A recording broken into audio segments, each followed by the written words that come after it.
Let's now look at something that completely shocked all of us 2 weeks ago, in fact, to the day, and that's that Central Business District explosion in the heart of Johannesburg. And it seems it's leaking methane gas. It's been confirmed. It's something that we were fairly sure was the case, but the City of Joburg officials dealing with this this afternoon in the very latest briefing on the blast. We know, of course, one person died and about 5 blocks of Bree Street, now known as Lilian Ngoyi, were completely destroyed. 48 people hurt and one person, of course, died. So our senior reporter, Silindelo Masikane, has been monitoring the story. She attended the briefing and she joins me now. Hello, Slee. Hi, okay, so we knew it was methane. Yeah. It was just, where is the methane coming from? Because there are lots of theories.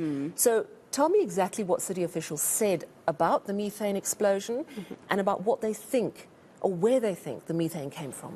So, of course, we have been trying to uncover, investigate, as well as probe and try and push city officials to give us a sense as to how far they are with their investigations. From what we heard today in the briefing is that this is probably the last briefing we're going to get around this particular incident, and the forensic report has come out. In fact, the city decided to release it before even passing it over to council because of, the seriousness of what took place at Bree Street. So what we understand from the briefing today, like you said, the confirmation that it is methane gas. Methane gas, we do know, is produced naturally. Even us as human beings produce methane gas. When we go to the bathroom. When we go to the bathroom.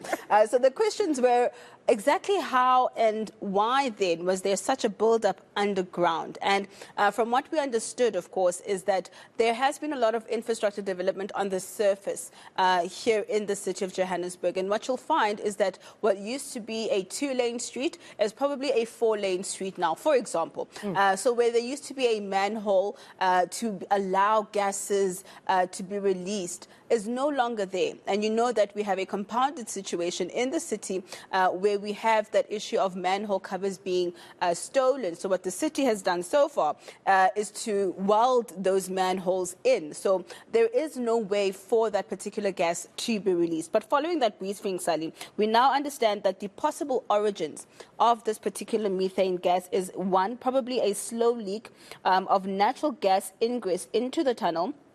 The second option is methane gas originating from the downstream outflow of sewer systems west of the incident site. And then 3, methane gas from underlying arcane geological layers escaped to the surface due to seismic action. So a lot of technological terms, but in essence, what we were told is that this was a quote-unquote a perfect storm. All the elements necessary for a methane explosion were the occurrence in what we saw happen here today. So let's just take a listen to what one of the city officials had to say during that briefing. You would know that methane is lighter than air, so usually methane will then basically rise. It will then go up. It traveled up all along the service tunnel from an unknown source to the crest of the tunnel near the Van Brandes Street. Now the team will also indicate to you the speed at which it moved, anything between 350 to 1,700 meters per second. That is why if you had to look at the CCTV footage, you would have just seen it would have taken a second or two up until from the top part up to the part of Loveday. I mean, it's just astonishing how quickly this methane explosion ripped through 5 streets downtown. Before we move on to more details, I mean, I think what I found interesting is right up front, they said this was not due to zamazamas, this was not due to cable theft, this was not due to any terrorist attack. Yeah. And I think they also said this is not due to sort of neglected infrastructure. And yet, when he talks about an outflow of sewage, that suggests to me aging infrastructure, it suggests infrastructure that hasn't been maintained. And hasn't been monitored. Because when you know you're dealing with infrastructure that was built in the 1930s, as we have in Johannesburg, surely you're aware that problems can start creeping on nearly 100 years. So I think there's still some questions to answer there. Seismic activity, of course, we know we're a mining town. Bottom line, we know that there are a lot of seismic shakes that we don't always feel that happen on a daily basis. But as you say, the manhole covers being sealed, they've now been unsealed, caused a perfect storm. Hopefully with the unsealing of all those manhole covers, we are now less at risk of another explosion. Talk to me about the timelines. Yes. And the money Yes. to fix this.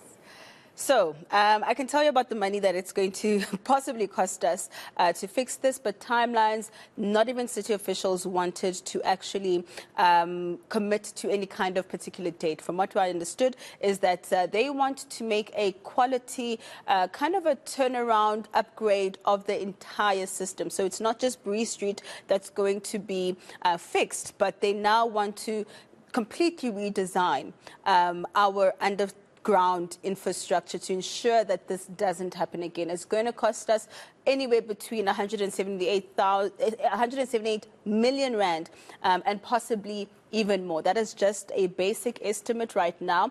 So that cost could go up or it could go down, just depending perhaps on what needs to be redesigned or what needs to just be upgraded. But what we do know, of course, a lot of questions around, like you said, neglect of the infrastructure. But according to experts, this is nothing new. It's nothing that is, isolated to Johannesburg or South Africa. It's an event that has taken place in other regions around the world. Let's take a listen.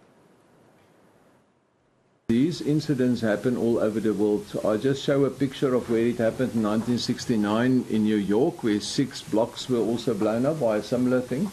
It happened earlier this year in Venezuela. It happened in China. A 5-kilometer pipeline was actually exploding with methane gas. So methane gas, although it's very useful, also at low quantities is also very dangerous.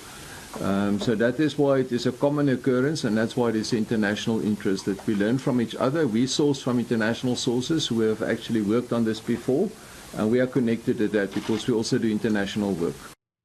Yeah, this has caused international attention. Fascinating story. But I think the big take home is that Bree Street remains closed indefinitely. Absolutely. That's the reality. Absolutely. It remains closed indefinitely. But thankfully, over the past couple of days, we have seen the reconnection of services. So at least the people have lights, they have water. It's just a matter of now waiting to see how long it will take city officials to actually have that street reopened. It's a very, very crucial road that connects, both sides of town.